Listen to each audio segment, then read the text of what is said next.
तो वहीं आवामी लीग ने मोहम्मद यूनुस की अगुवाई वाली अंतरिम सरकार पर इल्जाम लगाते हुए कहा कि यूनुस सरकार राज्य मशीनरी का गलत इस्तेमाल करते हुए जेल के भीतर कैदियों के पूर्व नियोजित हत्याएं कर रही है।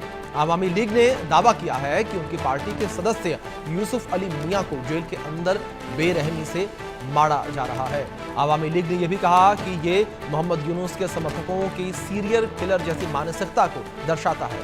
यूनुस सरकार की आलोचना करते हुए आवामी लीग ने कहा कि फांसीवादी यूनुस गुट ने गैरकानूनी हत्याओं से बांग्लादेश को एक मृत्यु भूमि बना दिया है और देश भर में लोगों को अंधाधुंध मारा जा रहा है। अगर कोई पीड़ित आवामी लीग का कार्यकर्ता या नेता है तो उसके साथ क्रूरता की सभी हदें पार कर दी जाती हैं।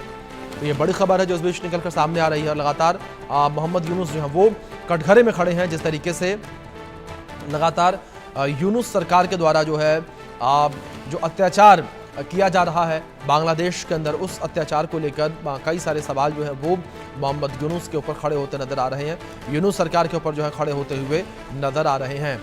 तो ये बड़ी खबर है जो इस बीच से निकलकर सामने आ रही है। जेल के भीतर कैदियों की पूर्व नियोजित हत्याएं की जा रही हैं। यूसुफ अली मियां को जेल के अंदर बेरहमी से मारा गया। यूनुस सरकार पर आवामी लीग ने गंभीर आरोप लगाए हैं। तो आवामी लीग के द्वारा ये गंभीर आरोप जो है वो मोहम्मद यूनुस के ऊपर लगाए गए हैं। मोहम्मद यूनुस के ऊपर गंभीर आरोप जो है वो लगाए गए हैं। लगातार जो है मोहम्मद यूनुस जो है वो सवालों में घिरे हुए नजर आ रहे हैं। जिस तरीके से इस वक्त क्रूरता की सभी हदें बांग्लादेश में पार कर दी गई हैं और जो अंतरिम सरकार है उसके ऊपर कई सारे सवाल खड़े होते नजर आ रहे हैं। दावे अंतरिम सरकार के द्वारा तमाम किए जा रहे हैं, लेकिन अंतरिम सरकार हर दावे में विफल होती नजर आ रही है। अब बात करेंगे हैवान बनी यूनुस सरकार के बारे में, किस तरीके से यूनुस सरकार हैवान बन गई। यूनुस सरकार पर आवामी लीग ने गंभीर आरोप लगाए। यूनुस की अगुवाई वाली अंतरिम सरकार पर आवामी लीग का इल्जाम है कि देश भर की जेलों में बंद कैदियों की हत्या का आरोप लगाया। यूनुस सरकार राज्य मशीनरी का गलत इस्तेमाल कर रही है। जेल के भीतर कैदियों की पूर्व नियोजित हत्याएं की जा रही हैं। यूसुफ अली मियां को जेल के अंदर बेरहमी से मार दिया गया। यूनुस के समर्थकों की सीरियल किलर जैसी मानसिकता को यह हत्याएं दर्शाती हैं और फांसीवादी यूनुस गुट ने बांग्लादेश को एक मृत्यु भूमि में बदल दिया है। बांग्लादेश में लोगों को अंधाधुंध मारा जा रहा है। तो वहीं आवामी लीग के कार्यकर्ताओं और नेताओं के साथ क्रूरता की सभी हदें पार कर दी जाती हैं। तो लगातार ये स्थितियां बांग्लादेश में बनी हुई नजर आ रही हैं और इस खबर से, इस अपडेट से आप ये अंदेशा लगा सकते हैं कि बांग्लादेश में इस वक्त मौजूदा हालात क्या हैं, किस तरीके से बांग्लादेश में सरकार जो है वो चलती नजर आ रही है। और इस बीच हमारे सहयोगी रैनिक दत्ता जुड़ गए हैं और निपुण जी लगातार हमारे साथ बने हुए हैं। रैनिक, सबसे पहले मैं कुछ अपडेट्स आपसे चाहूंगा कि क्या इन्फॉर्मेशन फिलहाल, क्या अपडेट्स आपको मिल पा रही हैं जो स्थितियां इस वक्त बांग्लादेश में बनी हुई हैं उसको लेकर? देखिए, बांग्लादेश का सिचुएशन को लेकर आवामी लीग की तरफ से मोहम्मद यूनुस के ऊपर एक गंभीर आरोप लगाया गया है। जिस आरोप के मुताबिक आवामी लीग की तरफ से कहा जा रहा है कि आवामी लीग का जो लीडर्स है उनको चुन चुन कर हत्या किया जा रहा है मोहम्मद यूनुस के टाइम पीरियड पर। और मोहम्मद यूनुस के ये कार्यक्रम पर जो जेल के अंदर बंदी है उनको भी चुन चुन कर हत्या किया जा रहा है। जेल के अंदर यूसुफ अली मियां जो कि आवामी लीग का लीडर है उनको हत्या किया गया है और ये हत्या के पीछे मोहम्मद यूनुस का इंटरिम गवर्नमेंट का हाथ है, ऐसा ही आवामी लीग का कहना है। दूसरी तरफ अगर देखा जाए तो आवामी लीग की तरफ से यह दावा किया जा रहा है कि मोहम्मद यूनुस सत्ते में आने के बाद से अगर देखा जाए तो मोहम्मद यूनुस जब से सत्ते में आए हैं तब से लेकर अभी तक जो आवामी लीग का जो सपोर्टर्स है, जो आवामी लीग का करीबी है, जो शेख हसीना का करीबी है और शेख हसीना का टाइम पीरियड पे जो सरकार में रहे हैं, ये सब जो ब्यूरोक्रेट्स है इनके ऊपर भी टारगेट किया जा रहा है। जो आवामी लीग का कर्मी है उनको चुन चुन कर टारगेट किया जा रहा है। सिर्फ यही नहीं, किसी भी हालात पर आवामी लीग बांग्लादेश में कोई जगह ना तैयार कर पाए इसके ऊपर ध्यान दिया जा रहा है मोहम्मद यूनुस की तरफ से। यानी बोल सकते हैं कि टारगेट आवामी लीग अभी या तो बोल सकते हैं मिशन आवामी लीग अभी बांग्लादेश में चल रहा है, ऐसा ही आवामी लीग की तरफ से आरोप लगाया जा रहा है मोहम्मद यूनुस के खिलाफ में। दूसरी तरफ अगर देखा जाए तो बांग्लादेश में इसके पहले भी मोहम्मद यूनुस के खिलाफ में दो तीन आरोप इसके पहले भी उठाया गया था कि एक तरफ तरफ जो महिला सुरक्षा, दूसरी तरफ जो माइनॉरिटीज है उनका सुरक्षा को लेकर सवाल पैदा हो रहा था, और उसके साथ साथ ही बांग्लादेश का लॉ एंड ऑर्डर सिचुएशन, इसको लेकर बार बार से सवाल पैदा हो रहा है। क्योंकि 2 दिन पहले भी देखा गया कि बांग्लादेश में बीएनपी के बीच में जो हाथापाई की घटना में करीब 35 लोगों के ऊपर घायल होने का खबर सामने आया था, मगर उसके बावजूद भी पुलिस की तरफ से सही तरीके से कोई कार्रवाई नहीं किया गया था, ऐसा आरोप भी जी। पुलिस के ऊपर आया था। उसके पहले देखा गया था कि जो माइनॉरिटीज है, जो हिंदू है, उनके परिवार के, उनके घर के ऊपर हमला किया जा रहा था, मोहम्मद यूनुस की तरफ से कोई स्टेप नहीं लिया जा रहा था। और अभी जो देखने को मिल रहा है कि जेल के अंदर जो बंदी है उनको पीटा जा रहा है, उनको हत्या कर दिया जा रहा है। तो इसी को लेकर अभी आवामी लीग जो है वो मोहम्मद यूनुस के ऊपर हावी हो रहा है। आवामी लीग की तरफ से लगातार आरोप मोहम्मद यूनुस के ऊपर रखा जा बिल्कुल रहा है। रनीश, जाहिर तौर पर कई सारे आरोप जो हैं वो अंतरिम सरकार पर, मोहम्मद यूनुस पर लगते नजर आ रहे हैं।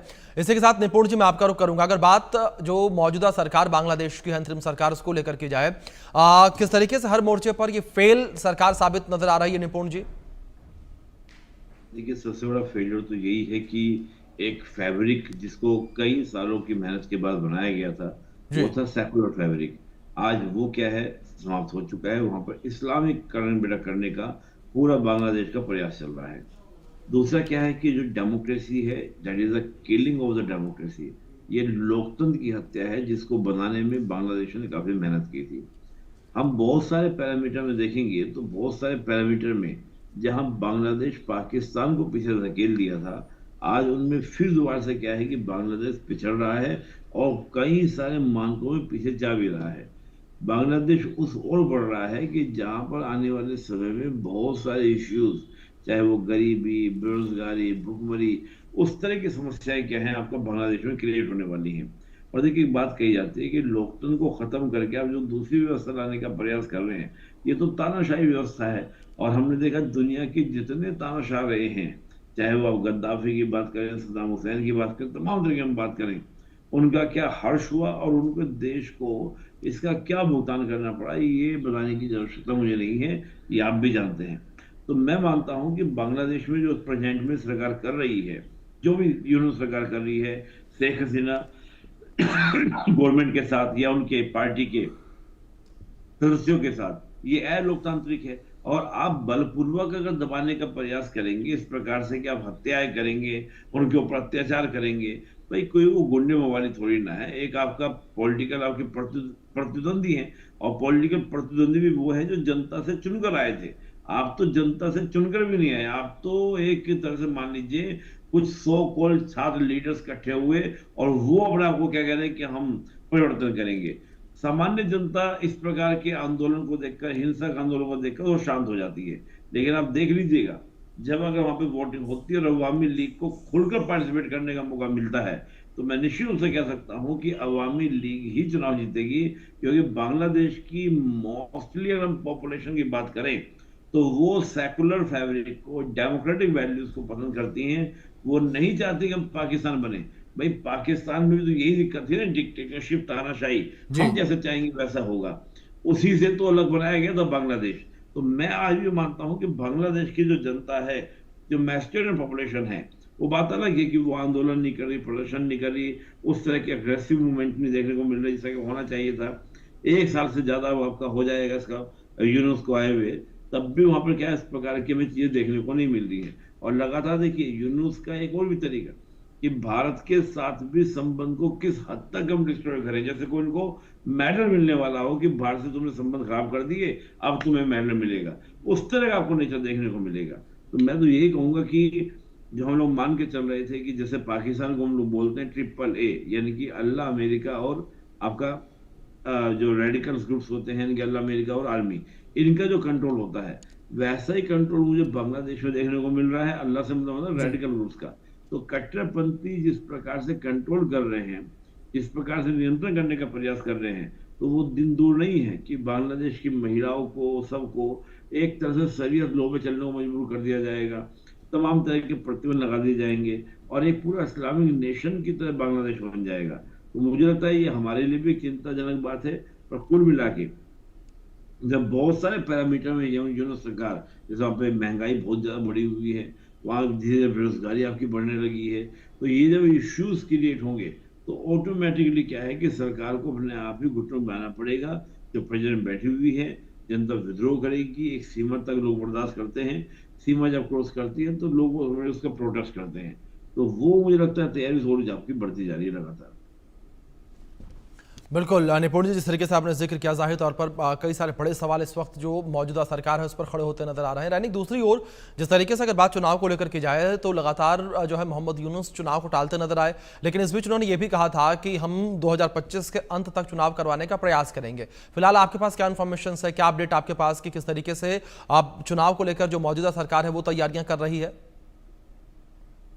देखिए, चुनाव को लेकर टालने का जो कोशिश वो मोहम्मद यूनुस की तरफ से बहुत पहले जी। किया गया था। अगर देखा जाए तो मोहम्मद यूनुस की तरफ से जो बात बताया जा रहा है वो बात किया नहीं जा रहा है। मोहम्मद यूनुस पहले कहा था कि जल्द से जल्द 6 महीने के अंदर इंटरिम गवर्नमेंट फॉर्म होने का 6 महीने के अंदर इलेक्शन होगा। उसके बाद मोहम्मद यूनुस की तरफ से कहा गया कि ये सिचुएशन में इलेक्शन करना पॉसिबल नहीं है और 2025 का एंड तक इलेक्शन होगा। मगर उसके बाद मोहम्मद यूनुस की तरफ से जब मोहम्मद यूनुस को प्रेशर किया गया, उसके बाद मोहम्मद यूनुस प्रेशर में आके बताया कि 2026 का शुरुआत में यानी अप्रैल महीने के अंदर इलेक्शन होगा। मगर दूसरी तरफ बांग्लादेश का अगर तस्वीर देखा जाए तो इसी जगह में सवाल पैदा हो रहा है, क्या सही तरीके से इलेक्शन करना पॉसिबल है? क्योंकि बांग्लादेश का जो लॉ एंड ऑर्डर सिचुएशन जिस तरीके से बिगड़ा है, तो उसी को हथियार करके फिर से एक बार क्या मोहम्मद यूनुस ये इलेक्शन को टालने का कोशिश करेंगे? ये सवाल ही अभी बांग्लादेश से बार बार से सामने आ रहा है। और बांग्लादेश बिल्कुल रहने के जाहिर तौर पर एक बड़ा सवाल ये पूरी दुनिया के लिए बना हुआ नजर आ रहा है कि क्या